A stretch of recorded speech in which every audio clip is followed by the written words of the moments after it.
Start. Mr. Deputy Chairman, Sir, I extend to this resolution my wholehearted support, though I wish he had extended its scope by incorporating within it two more services, but then I cannot deal with that subject now. You have assured me that the matter will be taken up on a subsequent occasion. I do not know when that subsequent occasion is likely to occur. Sir, I am grateful to the Honorable Minister for some kind words he has said about me in regard to my interest in this subject. No doubt, for long I have been urging the necessity of creating more All India services during the last 5 years or so. Ever since that recommendation on the subject was made by the States Reorganization Commission, and during the last 1 year and a half year about that time, I have been tabling resolutions on the subject twice or thrice, but they could not come up. Of course, as they say, there are higher forces that govern the destiny of things, and so far as Parliament is concerned, it is the government and the undisputed sway to the chair that govern the density of resolutions.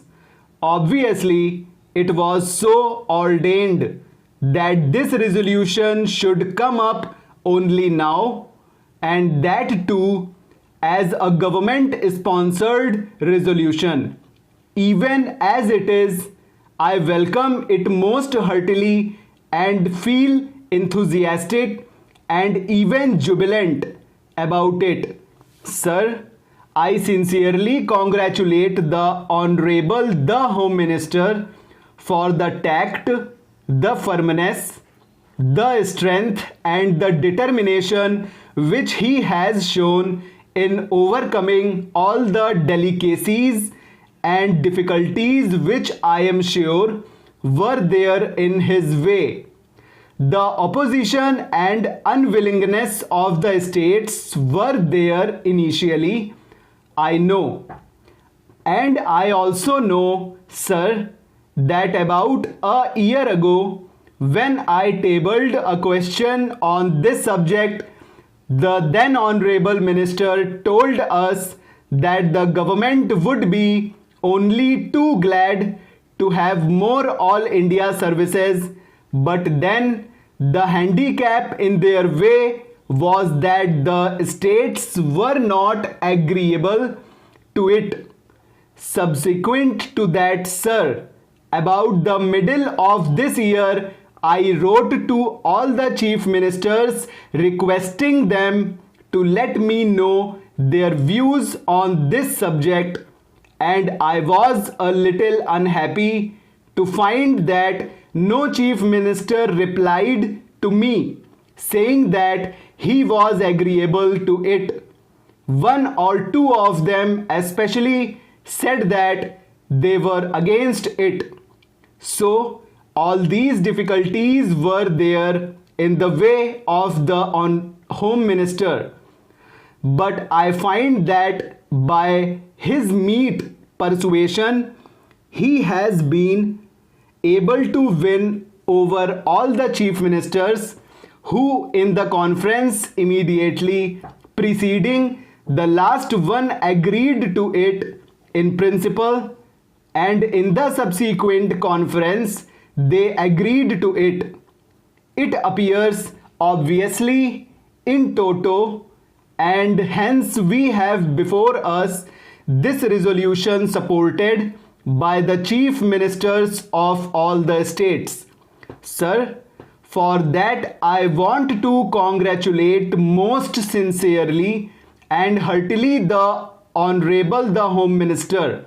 Now, sir, So far as the merits of this resolution are concerned, I do not think it is necessary for me to elaborate on them because during the last 4 years or so, ever since the publication of the report of the States Reorganization Commission, many eminent men all over the country, eminent administrators, and persons who had experience of administration, including the retired comptroller and auditor general, were of the opinion that more all India services should be created. Our Honorable the Prime Minister, as also our Vice President, have on more than one occasion expressed themselves definitely in favor of having more all India services. Last year, sir, about the month of October, when addressing the Indian Police Service officers when they were going out after having had their training for a year, he expressly said that if national integration was to be maintained, it was necessary to have more all India services. That being so, I think there is not much need for us to emphasize the necessity and the utility for having more all India services, sir. In the interest of efficiency and also in the interest of integrity, it is absolutely necessary that we should have these 3 all India services as also some others. The major problem these days before us is that successful implementation of the development programs has to be carried through. It is not enough that we should have big schemes. It is not enough that we should allocate large sums for the implementation of those schemes. But it is necessary that we should have competent personnel to effectively implement our schemes so that in a short time we may be able to carry forward our country to economic prosperity all round.